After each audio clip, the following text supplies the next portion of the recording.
Hello and welcome to Vision Denial. My name is Sam and this is Road to MSI 2023.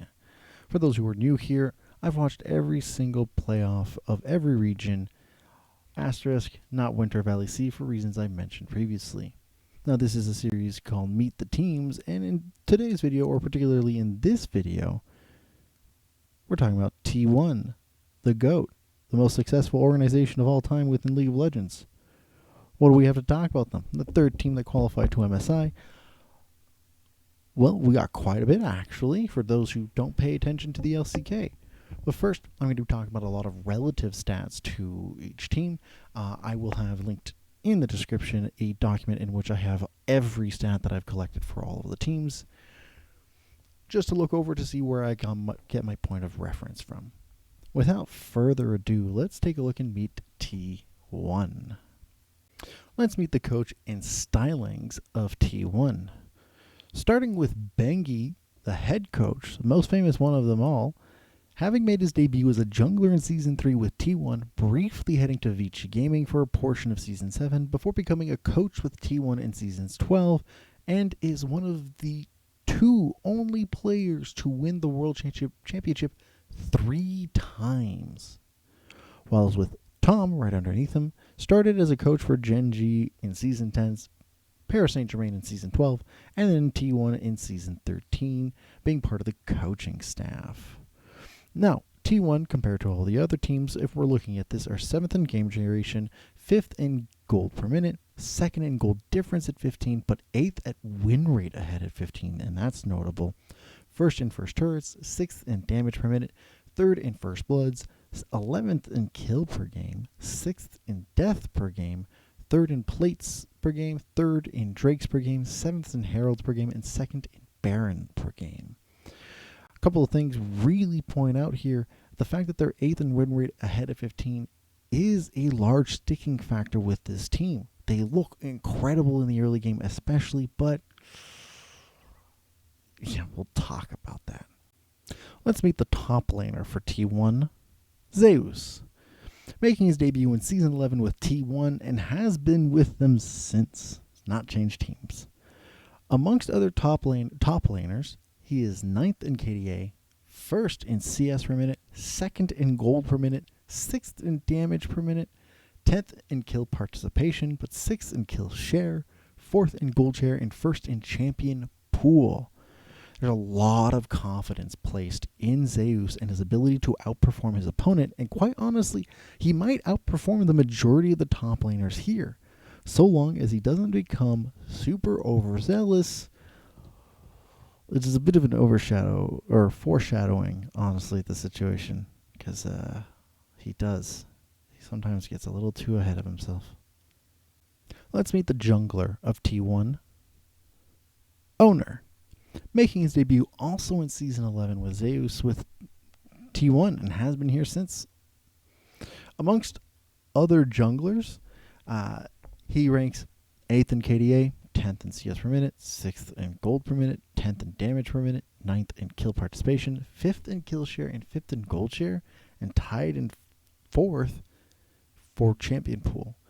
Owner as a jungler doesn't stand out amongst his peer, especially given the amount of resources that are given to him. And with it, he's mostly there to skirmish and fight off opposing junglers, which he might have some trouble doing coming into this tournament. He's been given a lot of leeway against other junglers within his own league that are just kind of pushovers, honestly. In this particular sense, he might not be able to get away with as much, because honestly, he's given a lot of resources and just doesn't do as much as he could. Let's meet the mid laner of T1 who needs, honestly, not much introduction. It's Faker. Most know who Faker is at this point, right? We all understand. He's the most decorated player of all time, making his debut with T1 in Season 3 and stuck with them ever since. Amongst other mid laners, however, his reputation doesn't precede him.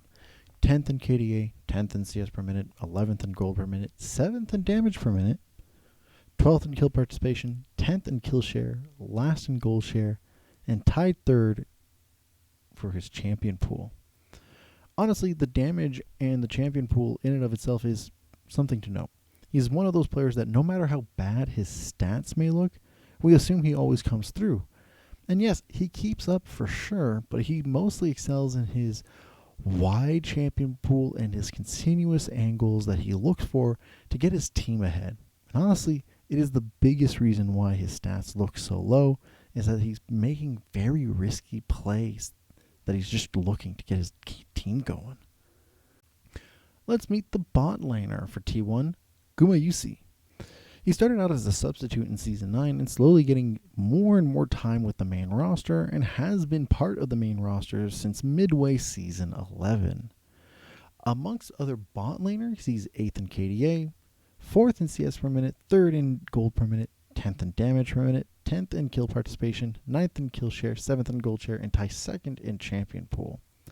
Gumayusi has been a standout for the team since he got his permanent seat, and while consistent within the early game, the manner in which the team plays leaves things pretty hard for Gumayusi to actually play many of the early leads that he develops, something that the contemporaries of his role were not going to struggle with, which is unfortunate because, like, he really plays sieging games really good and zoning. It's just kind of mesmerizing.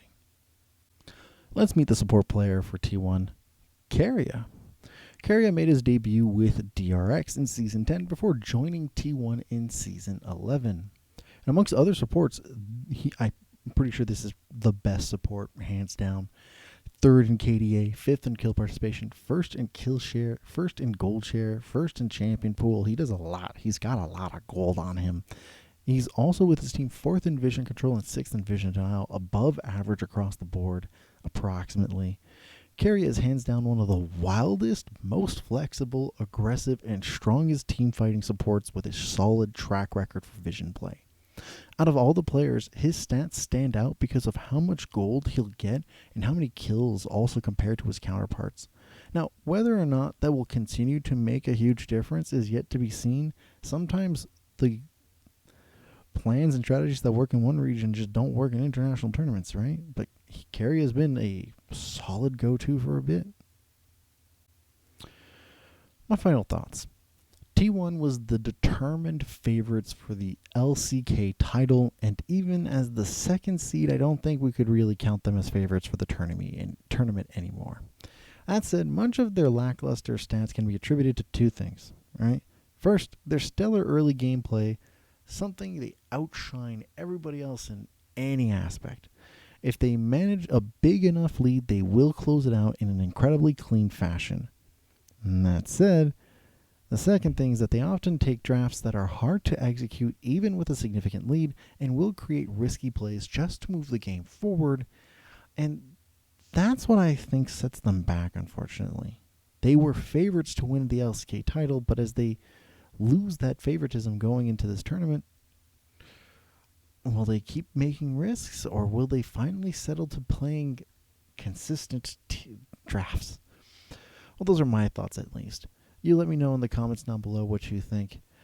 Any and all of your thoughts would be appreciated, especially if you think that T1 still should be considered a favorite for the tournament, or if honestly from their play in playoffs, there should be some doubts that lean and gloom over them.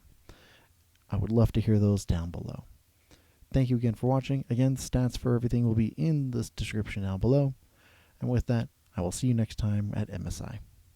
Bye. Thank you again for watching. Greatly appreciated. These kinds of videos take quite a bit of time. If you're interested, we've got over here more videos about the other teams that have qualified for MSI. And if you're curious about the process in which I watched every single playoff, here's a playlist of the road itself to MSI.